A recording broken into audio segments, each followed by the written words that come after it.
From the 1011 Now streaming studio in Lincoln, Nebraska, this is the REPORT Husker Show. Hello and welcome everyone to another edition of the REPORT Husker Show from the 1011 Now streaming studio. I am your host, Bill Rentschler, alongside Sports Director Kevin Sjuts and Sports Reporter Chase Matteson. We can't really see Chase here. I got to take off these lower thirds. There's Chase. Busy weekend of Husker athletics, but a really, really good weekend of Husker athletics. So lots of fun things to kind of talk about today. Obviously, football wins ugly over Northwestern. Volleyball, obviously, probably the even bigger story. The win over number 1 Wisconsin, 5 sets, thrilling match.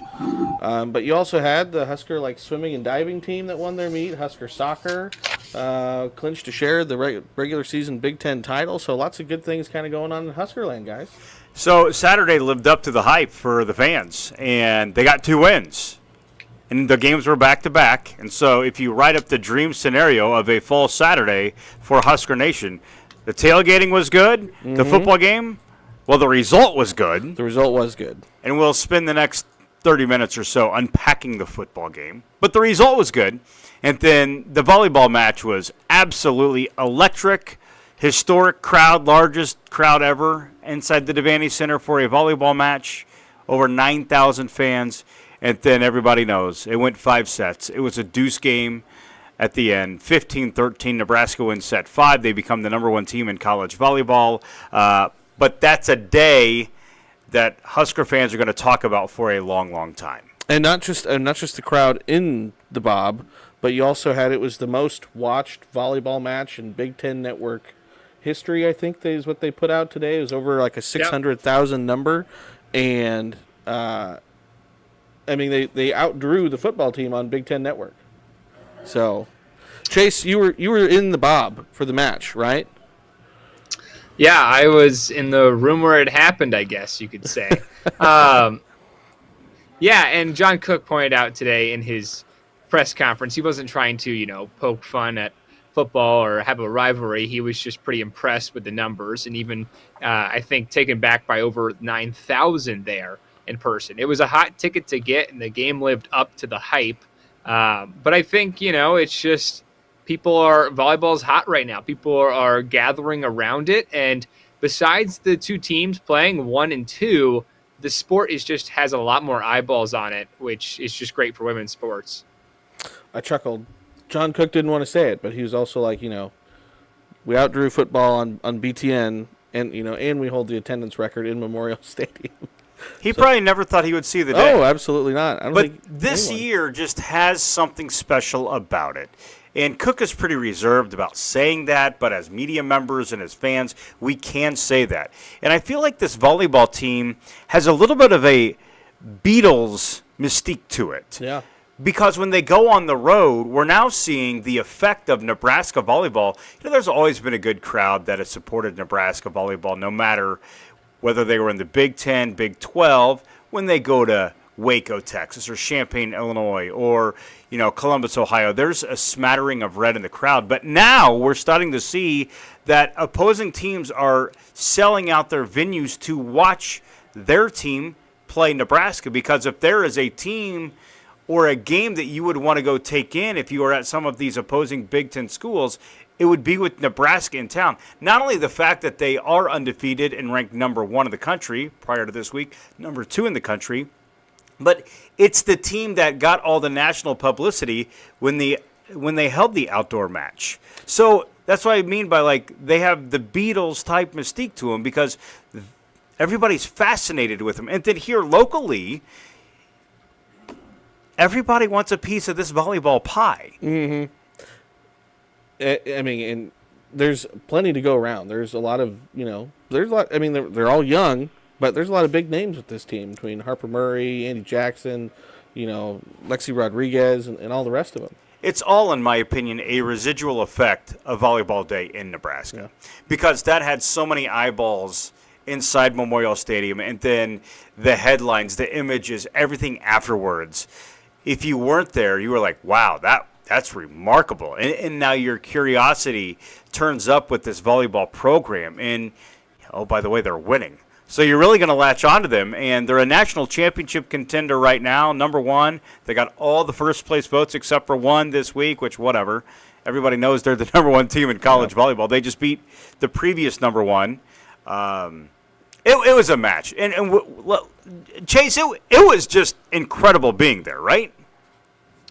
Yeah. I'm glad I didn't have to spend a pretty penny on a ticket. But yeah, it was great to be there, but just a different atmosphere, right? I've been to a handful of home games this season, probably 8 to 10, and this one had something different about it. The student section, I'll give them credit, was more in it than most nights, and this was a game where in set 4 they got even put up backs against the wall where it was match point for Wisconsin, and people weren't heading to their cars. People were staying, and it is the Bob one of the side effects of having a packed house is parking and getting out of the Bob's pretty hard to do, or it takes you a while. And sometimes fans leave a little bit early. They were staying, and there was about 9,000 there when the call happened, and I think just the atmosphere played a big factor into it even more. The players know what the Husker Nation is like, but I think the student section just added an extra oomph factor. And John Cook, I mean, he didn't. He set the challenge, is what he said today. He wants it. They have 5 more home matches. Again, he wants the energy to basically be like it was against Wisconsin for the rest of their home matches. Okay, 5 more home matches.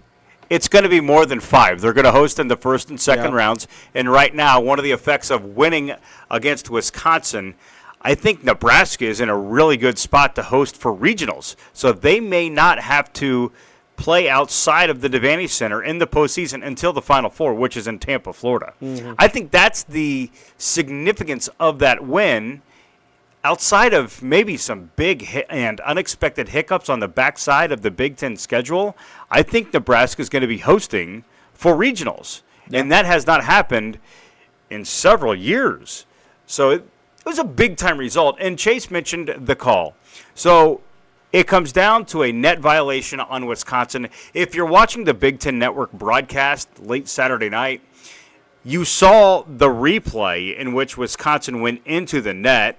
It was a little bit – it wasn't a massive bump, but it bumped it. It was the correct call. Mm-hmm. And you heard one of the announcers, like right as they showed the replay, she goes, oh. It's like, oh, my goodness, like that's what it's going to come down to.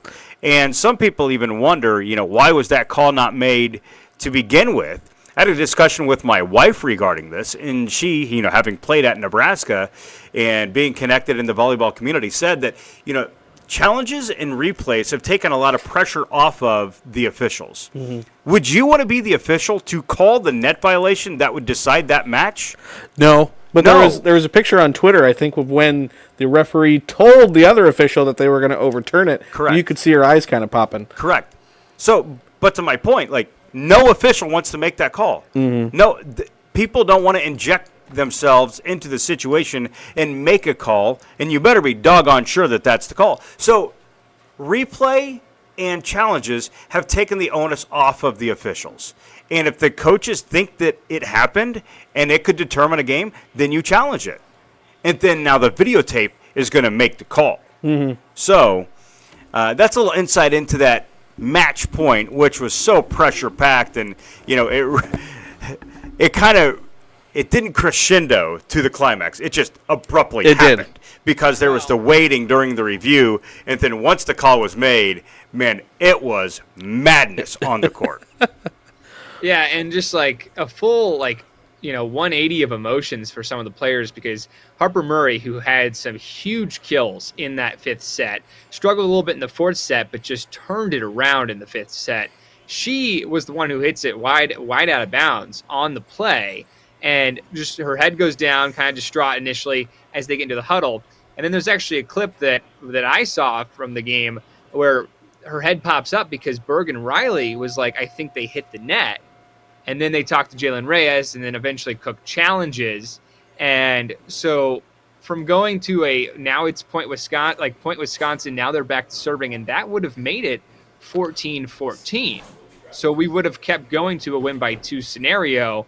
for that to be all the waiting and then the call is reversed it was clear once you go back and watch the video, but it was something that in the moment it was not obvious to fans or the judges at the game. So just really quite the pandemonium, as Kevin said, of emotions right after that whole 180 of the call. That match had so much buildup, so much hype, from the ticket sales to, the students lining up way in advance. I think they were there at 11 a.m. for a 7 o'clock match, to all the things that were said leading up to the game, to the Lindsey Krause injury. There was a lot. Well, and it was the talk of the town all week.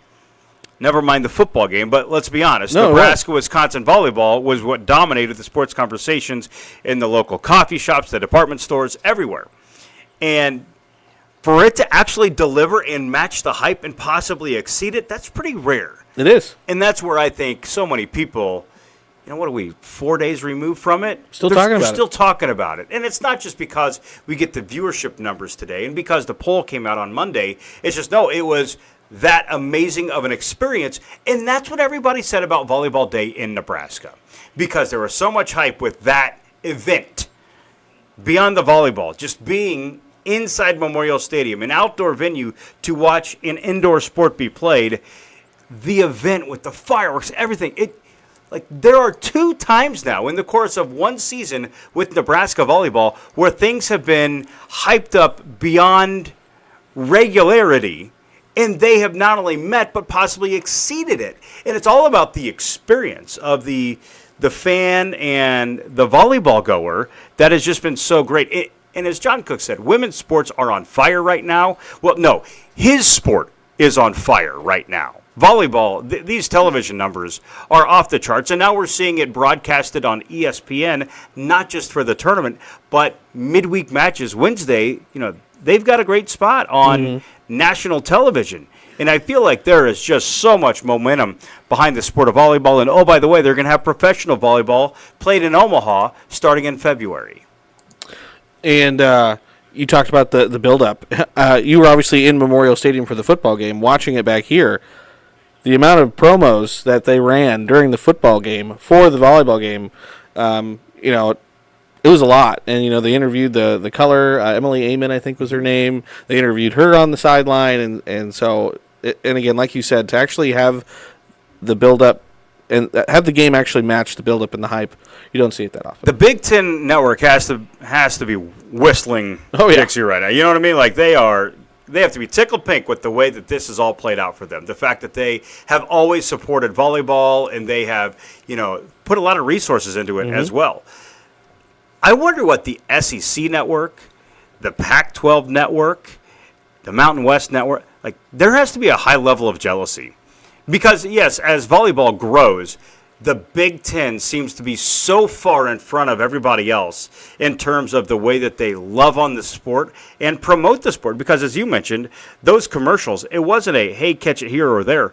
About every time out during the football game, there was promotion for Nebraska-Wisconsin volleyball. And it'll be, even more interesting. Because it gets even better next year. I feel like, again, with the expansion, it was obviously football-driven, but you're talking about bringing UCLA, USC, Washington, and Oregon into volleyball, which those are 4 good programs. And so the Big Ten is already difficult enough as it is, and you add those 4 on top of it. Well, right now it's Nebraska and Wisconsin are at the top. Penn State is a really good team. Purdue is a really good team. This is a league that routinely gets, half a dozen teams into the NCAA tournament. And John Cook has said it's always harder to win a Big Ten championship than the NCAA championship because the Big Ten season is 20 matches.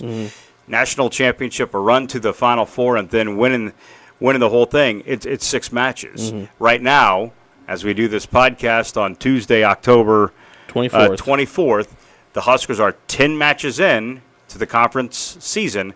They're at the midway point, and they're atop everybody else. And John Cook today, Chase, again, he talked about the Wisconsin match, but he also, he didn't really necessarily want to dwell on it because he even said, hey, we have 2 matches this week. My job is to get him ready to play Maryland on Friday. Yeah, this is a back-to-back, a Big Ten back-to-back Friday, Saturday, so they don't have much time for recovery. However, that John Cook did say a few weeks ago that he does like this format in the sense that they have more time for practice prep. Instead of having a game on Wednesday, they get to host Maryland and then Rutgers on Saturday. So, he moving on to the next game, right? He did get to talk about it, and on Saturday night, people were asking him like, "You got one of the red cowboy hats," which he said he had up in his office, and for all the Western Nebraska Cowboys out there. So he definitely played to the fun of it all, but yeah, he's got a job to do. They have games to win, and as Kevin said, this is a gauntlet of a Big Ten, right? Only 4 teams in the current ABCA top 25, but still some really good programs that are just going up against the same competition. So, it's going to be interesting to see if they can keep this going in this second half stretch. So they have Maryland and Rutgers Friday and Saturday. Maryland's 14-8 at home. Maryland on Friday at 7. Saturday is at 7:30. But Maryland's 14-8. Rutgers is 9-11. And then next week you're on the road at Penn State at Rutgers because state volleyball will be next week. Correct. And then you have Northwestern at home, Illinois at home, Michigan at home, at Iowa, at Wisconsin, at Minnesota. Again, you got to play Wisconsin again. Tell me those last 2 regular season matches again. At Wisconsin, at Minnesota. That's how it's going to end. Yeah. And that is going to be incredible because at that point, I don't think the Big Ten will be decided going into that week. Mm-hmm. It's going to come down to that week. And Nebraska plays Wisconsin in Matteson on Friday night. Do you know, Kevin, because I don't know, and I did not look it up before this podcast, what would the tiebreaker be? Say if Nebraska goes to Matteson and loses. Well, it'd be co-champs. Like if that's the one loss for both teams, you become co-champions. Okay. But if there is like head-to-head, like let's say, Wisconsin were to lose more than Nebraska, obviously Nebraska wins. But if it's 2 schools that only play one time, the head-to-head is the tiebreaker. Okay. But they do award co-champions in volleyball. Now, Wisconsin has been presented the Big Ten championship trophy on the Devaney Center floor before. Ooh. Last year. Yeah. Last year it happened. So, but all that to say, the big takeaway is just after hearing you read the remaining schedule, Bill, Nebraska only has a handful of home matches left in the regular season. There are 2 coming up this weekend, Friday and Saturday. And you could see naturally after the big ramp up for Wisconsin, there could be a little bit of a drop off. Mm-hmm. And that's John Cook's challenge. So that's takeaway number 1. Takeaway number 2 is the fact that, it's not the sexiest of Big Ten schedule for Nebraska in November until the last week. Mm-hmm. So don't lose interest. And I don't think anybody will because this team will likely continue to stockpile some wins. But oh my goodness. On, November 24th and 25th, Wisconsin, Minnesota, on the road, back-to-back nights, the Huskers could be playing for the league title and possibly securing a host site for the NCAA regionals. It'll be a really exciting next 6 weeks for volleyball. Coaches hate this, by the way. How we're looking so far down the road, I know. cart ahead of the horse analogy, but that's what we're allowed to do. Yeah. John Cook, if he were to sit next to us, he would be throwing things at us. He would be screaming. He would not be a fan of this at all. No. But the matches Friday and Saturday they're slated right now to be on BTN Plus. I don't know how that TV works. I don't know if those could get bumped to the regular Big Ten network. Friday's matches? Yeah, this Friday, this Saturday, slated for BTN Plus because they play. My parents are talking about, hey, we need to get a BTN Plus subscription because we want to watch these matches because there's, I think, maybe 5 or so of the next 10 are on BTN Plus. So I'm sure the Big Ten network probably their subscription numbers will probably go up over the next couple of weeks. Looks like when they're on the road against Penn State, it's Big Ten Network / Fox Sports. And then the Michigan game at home in November is Big Ten, Fox Sports. Right now, actually, we're talking about the 24th, 25th being Friday and Saturday night. On the schedule, it looks like a 3 p.m. start time for Wisconsin on Black Friday. So that must be butting right up against the end of the Husker game. Well, there we go. But the Nebraska football game is on CBS, so it's not like it's going to go from. It's not going to. No. Yeah, it's what not they going to did be on like Saturday. The broadcast on Saturday. Right. You're right. Well, speaking of the Big Ten Network, They do not have the broadcast for the football game this week as we pivot to football. It's going to be on FS1. It's a 2:30 game, so another afternoon game inside Memorial Stadium. The FS1 broadcast will be Chase's guy, Jeff Levering, with Mark Helfrich. They're going to be calling Nebraska Wait, it's not football my guy. game. Who's what?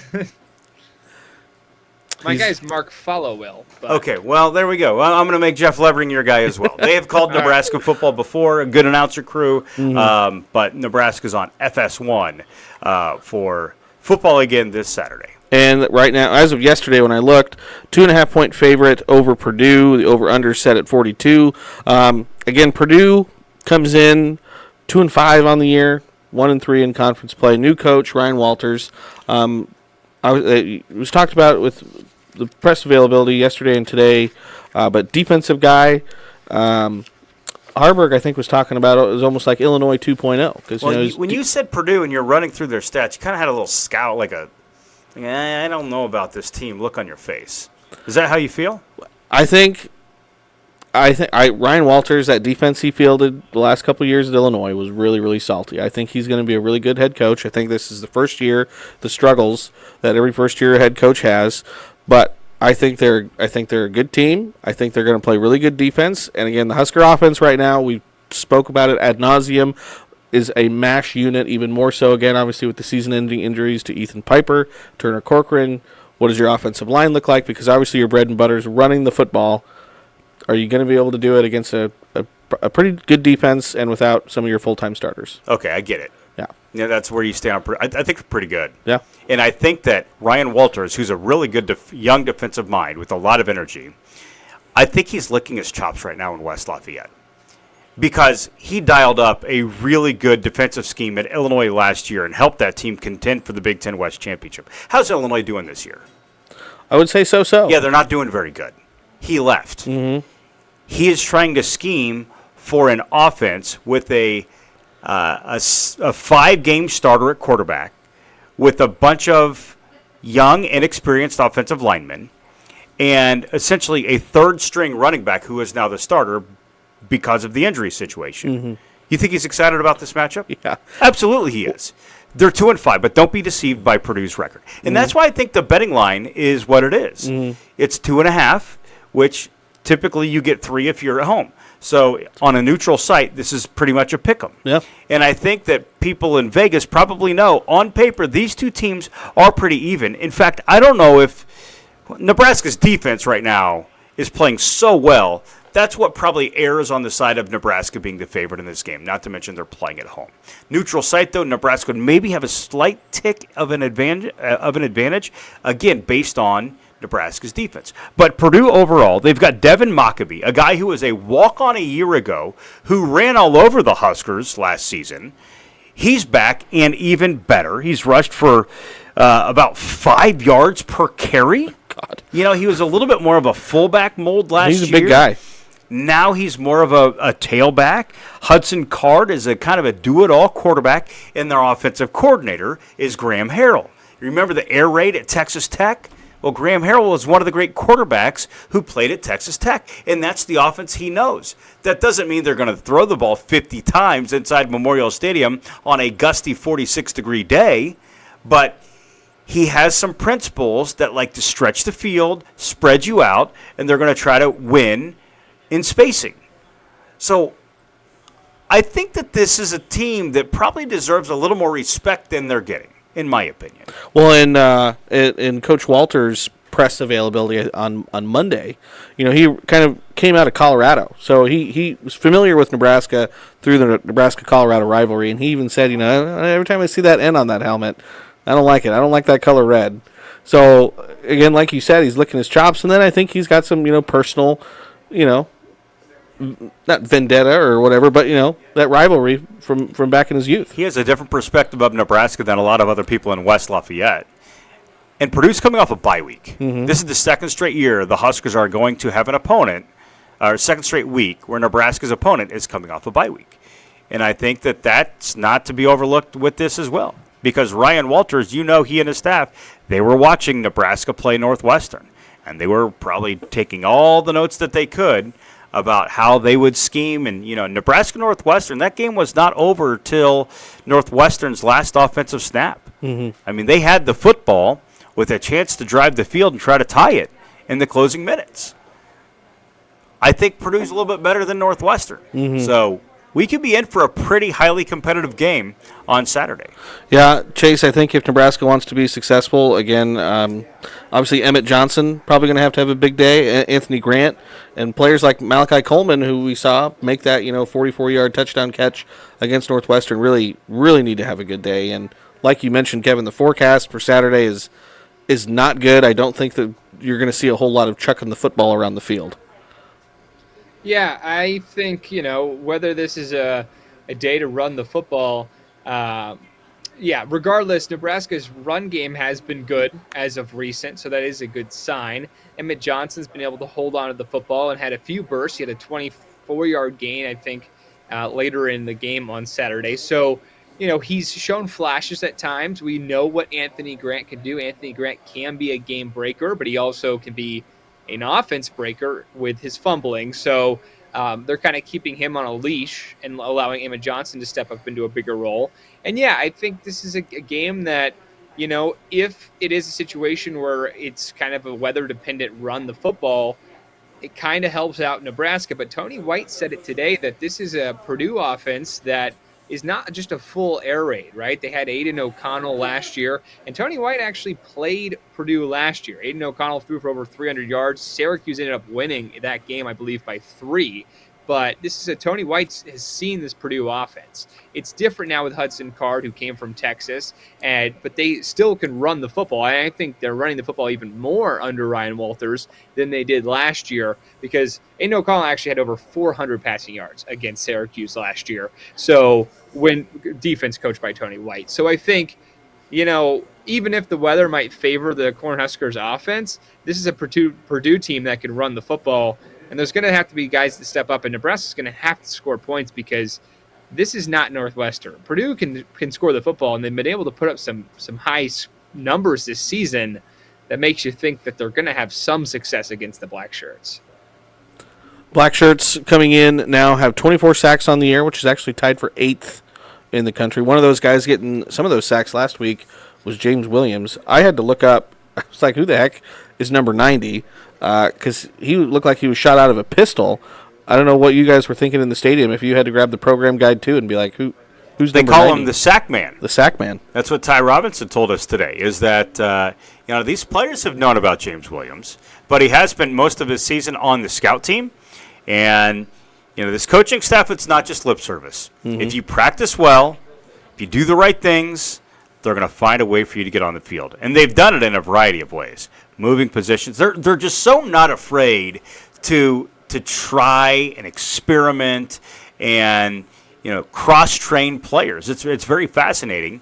And one thing that Matt Rule is hoping will pay off on Saturday is the fact that they've had these platoon practices. That's basically, instead of having everybody a part of one practice and a bunch of guys standing on the sidelines watching, this is kind of advice that was given to Matt Rule by Tom Osborne and Frank Solich, was to have 2 simultaneous practices so that some of the guys deeper on your depth chart, they are still getting reps in the middle of your 2.5-hour workout.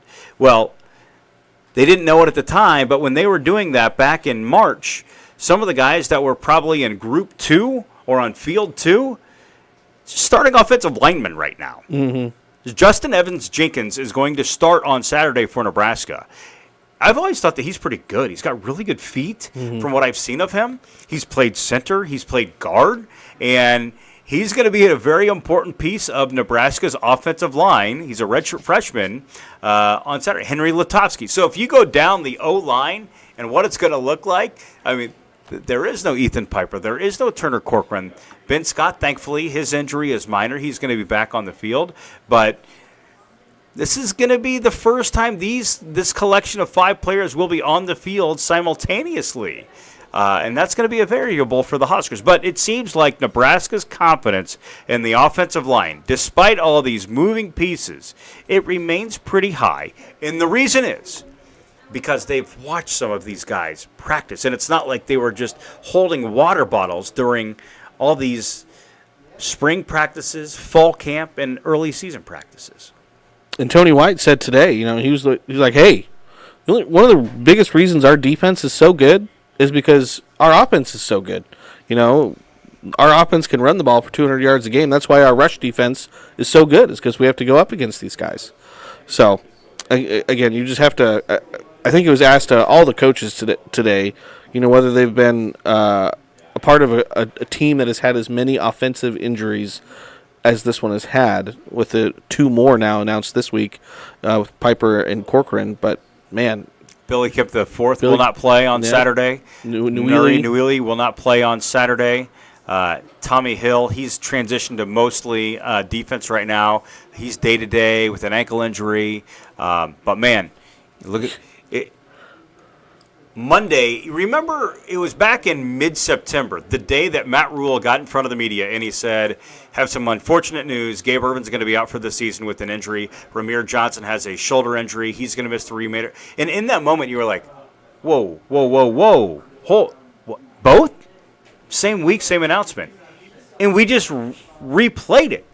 It's like a bad movie. It is. So with 2 more players too. I mean, that 2 more offensive starters. Yeah. And then, a week ago it was Marcus Washington who was out for the year. So this is a recurring movie for Nebraska, and it's not favorable. They want to change the outcome here. It is. Keep guys healthy. Okay. I wanted to ask you, Kevin, again, the forecast for Saturday, not great. 40s, probably a little breezy, chance for rain. Cue up the Big Ten football. Feels like Big Ten football tweet. But what do you prefer? Like late August, early September, it's 100 degrees, or what you could be seeing on Saturday, where it's going to be pretty chilly?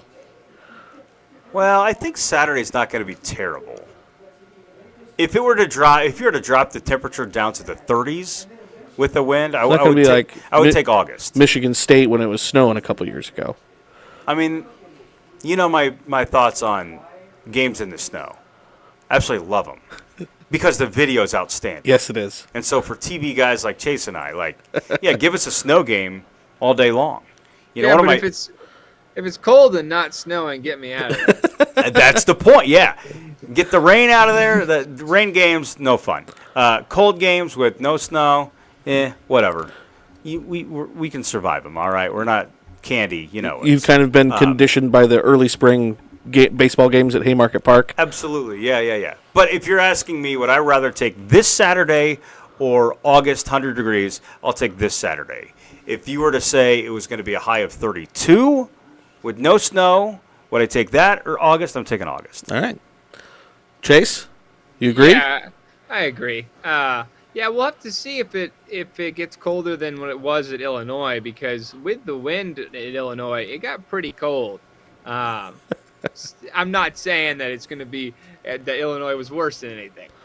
It'll probably get worse later this season. But, yeah, they've already experienced a little bit of cold. I don't think Saturday will be too, if it gets wet, that could be a factor, especially with a lot of young receivers who are scared even with maybe the ball coming at them in perfect conditions, right? So Matt Rule likes the cold, too. He said as much on Monday, and it's kind of been the way that he's approached this job and the makeup of the team and the DNA of the offense. They want to be able to win in the cold in November. I know we're not at November yet, but this is kind of speaking to Matt Rule's soul when he took this job. Big Ten football, blustery day, and he wants to be physical up front and run the ball. And that's what it takes to win when you're in these really cold games. Being comfortable, being uncomfortable, which was one of his mantras, I think, in the spring, but we haven't heard it during the season. Just real quick to end things, again, a note, Husker basketball, they have their exhibition this week against Doane on Sunday, October 29th. That's at 5 p.m. Undoubtedly, we'll have coverage on Sunday, but then the basketball season opens up then the following kind of week, November 6th, Monday, against Lindenwood. So basketball getting ready to start up now here, too. So football, basketball, and volleyball. Busy time in the sports department. Yeah, high school football playoffs are starting this week too. High school state volleyball is next week. So this is the fun season. Yeah. Sleepless season, too. Sports Equinox. The sports equinox. All right. So again, just to recap real quick. Again, Purdue Saturday 2:30, FS1 volleyball Friday and Saturday 7 and 7:30. Maryland and Rutgers on BTN Plus. You can get all the coverage here on 1011, both online and as well as on air. Again, N Report 6 and 10 o'clock throughout the week. So anything else from you guys before we let everyone go? We did not mention that Nebraska is 4-3. They're over 500 for the first time in the Matt Rule era. 4-3.